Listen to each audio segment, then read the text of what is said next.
এইখনেই আমাৰ গাঁও, য'ত অকৃতি সহজ সৰল মানুহবিলাকে এনেদৰে আমি সমজুৱাকৈ মিলি বছৰৰ সকলোতকৈ ব্যস্ততাৰ সময়খিনিত কুশল বাৰ্তা লৈ খেতিপথাৰত ব্যস্ত হওঁ।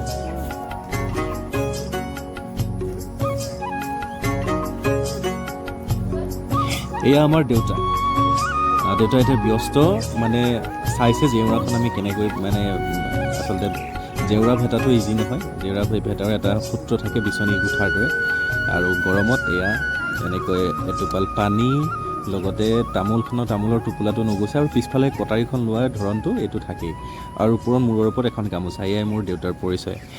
গতিকে খেতিৰ সময়ত পূৰা ব্যস্ত, ৰাতিপুৱা 5 বজাৰ পৰা ব্যস্ত হৈ আছে, আৰু এই ধোদৰ পচলা বুলি ক'ব লাগিব নিজক।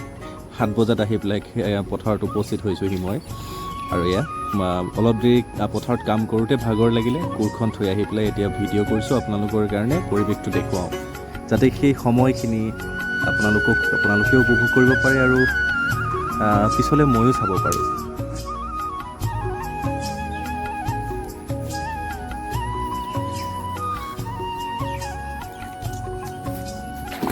হেল্ল' অসমবাসী, মই কাঞ্চন দত্ত, আৰু সকলোকে সুপ্ৰভাত বুলি ক'লেও বেলিটো ইমান মানে সাংঘাতিককৈ ওলাইছে নহয়।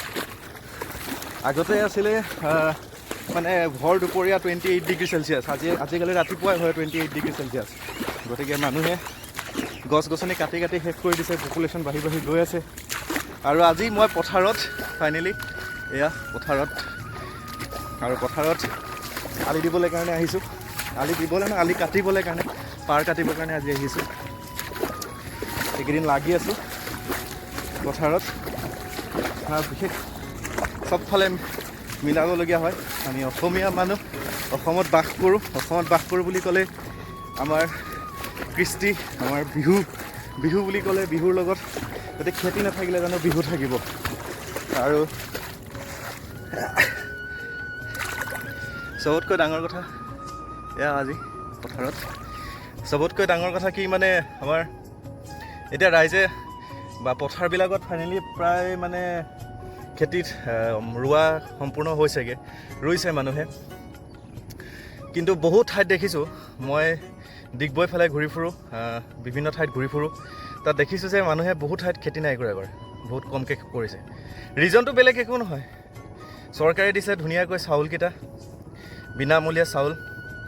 আমাৰ হিমাংশু প্ৰসাদ দাসে কোৱাৰ দৰে, তেখেতে কোৱাৰ দৰে সেই বেলচা মাৰি মানে অকণমান দি পেলাই বেলচা মাৰি পেলাই উঠাই লৈ যোৱাৰ নিচিনা। গতিকে আমাৰ চৰকাৰে সেইটো দেখি আছোঁ আৰু গম পাই আছোঁ আমি চৰকাৰৰ কাণ্ড কাৰখানা কি হৈ আছে।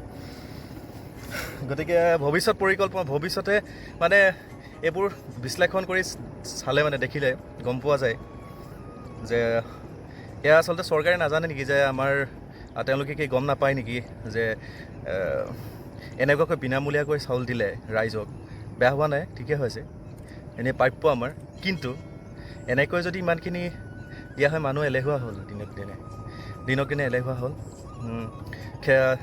খেতি বাতি কৰিবলৈ কাৰণে আগৰ নিচিনাটো গৰু দি হাল বাব দৰকাৰ নাই, আৰু খেতি কৰিলেও আকৌ এইটো বহুত এটা এনেকুৱা হয়, আমাৰ এতিয়া আমি যিখিনি মাটি খেতি কৰিছোঁ, তো সেই মাটিখিনিত আমি গোটেইখিনি যদি হিচাপ পত্ৰ কৰোঁগৈ, এটা ফালৰ পৰা চাবলৈ গ'লে লাষ্টত গৈ পেলাই চাউল কিনি খোৱাই ভাল। কিন্তু আমি যদি সকলোৱে সেইটোৱে ভাবোঁ যে বিনামূলীয়া চাউল আমি পাম, চাউল যদি আমি কিনি খাওঁ, চাউল যদি আমি বা বেলেগৰ পৰা কিনিয়ে খাম, সকলোৱে খেতি কৰিব কোনে?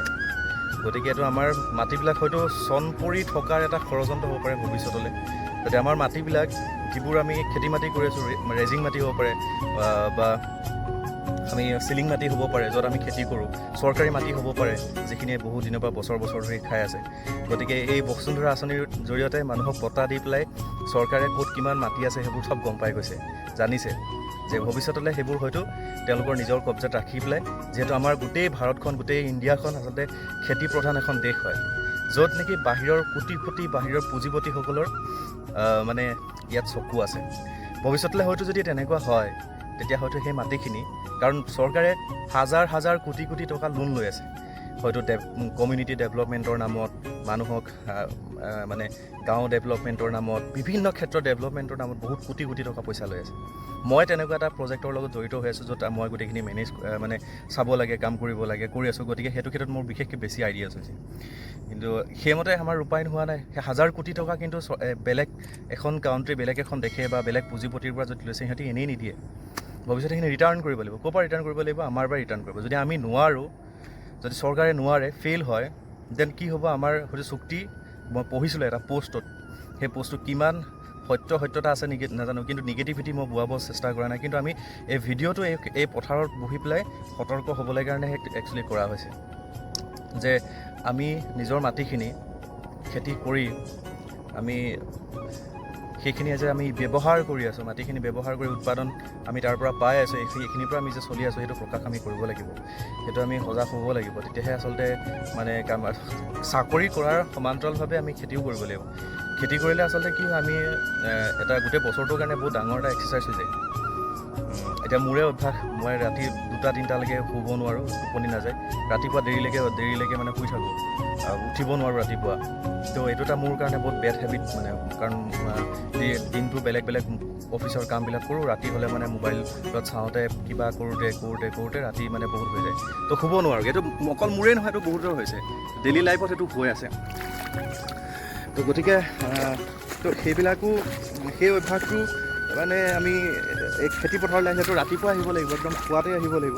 আজি মই খেতি পথাৰলৈ আহিছোঁ, মোৰ এনেকুৱা হৈছে দেউতা ৰাতিপুৱা 5টা বজাতে আহিলে, আৰু সৌটো আপোনালোকে জেউৰা মাৰি আছে দেখিছে। তো মই কিন্তু ৰাতিপুৱা 5টা বজাত শুই উঠি আহিব নোৱাৰিলোঁ। মই কিন্তু আহিছোঁ 7 বজাত আহিছোঁ পথাৰলৈ। 7 বজাত কোনোবা পথাৰলৈ আহে নেকি? তথাপি উপায় নাই, 7 বজাত আহিছোঁ। তাৰপিছত আহি পেলাই এতিয়া পথাৰত লাগি আছোঁ, ৰ'দত হ'লোঁ, আৰু ভাবিছোঁ যে পজিটিভলি লৈছোঁ, আমি খেতি পথাৰত যদি আমি কাম কৰোঁ, ডেফিনেটলি আমাৰ মানে গোটেই বছৰটোৰ কাৰণে এক্সাৰচাইজ হৈ যাব বহুত।